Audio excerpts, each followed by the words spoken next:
Bottles తీసుకుని చెత్త బుట్టలు వేయాలి. మొత్తం ప్రాంగణాన్ని శాశ్వతంగా శుభ్రంగా పెట్టుకోవాల్సిన బాధ్యత ఇక్కడ మన అందరిపైన ఉందని సభాముఖంగా మీ అందరికి తెలియజేస్తున్నాం. మొన్న రాజ్యాంగం దినోత్సవం జరిగింది. గౌరవ ప్రధానమంత్రి శ్రీ నరేంద్ర మోడీ గారు అన్ని రాష్ట్రాల్లో మీకు తోచిన విధంగా ఏర్పాటు చేయండి, ప్రజల్లో చైతన్యం తీసుకురండి అని చెప్పారు. మొదటిసారి జరిగినప్పుడు నేను అంత ప్రిపేర్డ్గా లేను.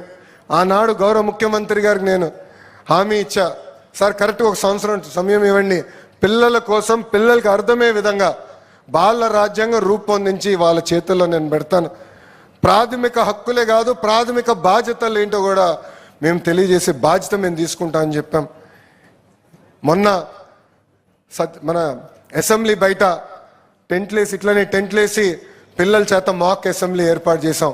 175 మంది పిల్లలు అద్భుతంగా వాళ్ళ నియోజకవర్గాల్లో పోటీల్లో పాల్గొని నంబర్ 1 అయిన తర్వాత అక్కడికి వచ్చారు.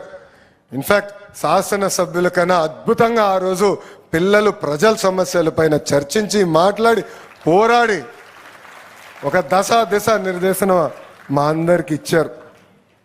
ఇక్కడున్న తల్లిదండ్రులు పిల్లలందరూ ఒక విషయం గుర్తుపెట్టుకోవాలి, మహిళల్ని గౌరవించాల్సిన బాధ్యత మనందరిపైన ఉంది. తెలుగు వాడక భాషలో కొన్ని పదాలు వాడతారు, అది నేను ఎప్పుడైనా బాధ కలుగుతుంది. మహిళల్ని కించపరిచే విధంగా వాడతారు. గాజులు తొడుక్కున్నావా, చీర కట్టుకున్నావా, అమ్మాయిలాగా ఏడవద్దు, అమ్మాయిలాగా వివరించదనే ఇంట్లో వాడక భాషలో ఈ పదాలు వాడతాం.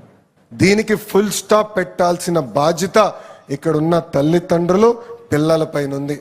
ఎవరన్నా ఈ భాష వాడితే వాళ్ళు ఒకటే చెప్పండి, విద్యాశాఖ మంత్రులు లోకేష్ చెప్పాడు ఈ భాష వాడేదానికి లేదు, మీరు వాడితే హెచ్ఎం గారికి రిపోర్ట్ చేస్తామని వాళ్ళకి చాలా స్పష్టంగా చెప్పాల్సిన అవసరం ఉంది.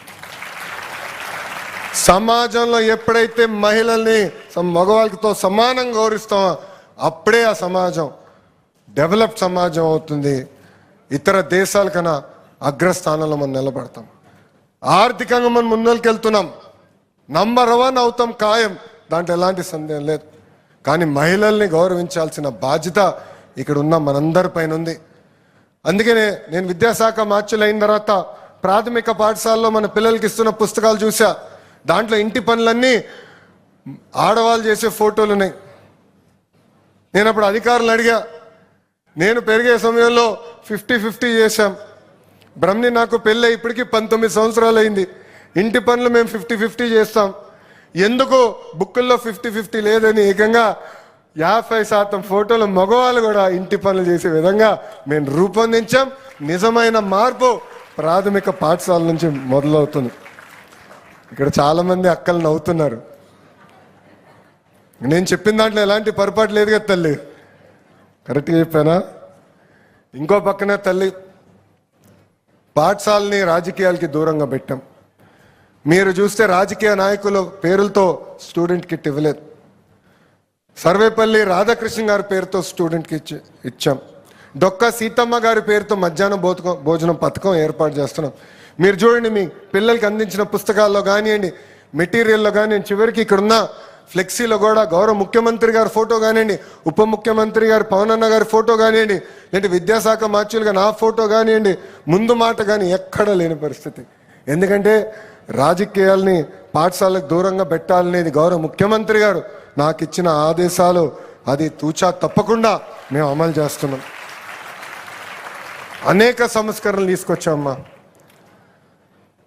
9600 పాఠశాలలో 1 క్లాస్ 1 టీచర్ విధానం తీసుకొచ్చాం. కరికులంని బలోపేతం చేస్తున్నాం. ఇప్పుడే గౌరవ ముఖ్యమంత్రి గారు చూపించాం క్లిక్కర్ టెక్నాలజీ ఎలా వాడచ్చని. కేవలం పాఠాలే చెప్తాం కాదు, దాంట్లో ఎంతవరకు నేర్చుకున్నారు, డెప్త్ ఎంతవరకు వచ్చిందో నేరుగా తెలుసుకునేదానికి క్లిక్కర్ టెక్నాలజీ తీసుకొచ్చాం.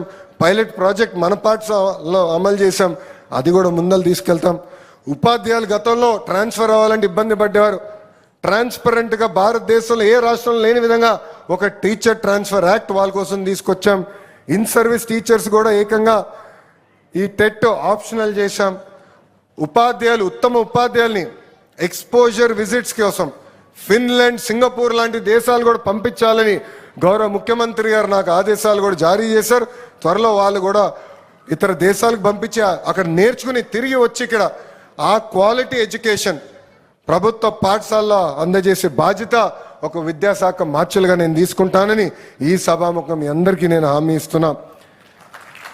ఇంతేకాదు లీప్ యాప్ ఏర్పాటు చేశాం. ఇక్కడున్న తల్లిదండ్రులు అడుగుతున్నా, ఎంతమందికి ఈ లీప్ యాప్ గురించి తెలుసు? తెలుసు అన్న వాళ్ళు చేతులు పైకెత్తండి. చాలా తక్కువ మంది ఉన్నారు ఇక్కడ.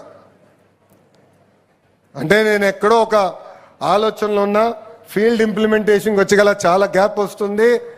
అధికారులందరూ తెలియజేస్తున్నా, ఇమ్మీడియట్గా మనం తల్లిదండ్రులకి మెసేజ్ ద్వారా, ఈవీఆర్ఎస్ ద్వారా, వాట్సాప్ ద్వారా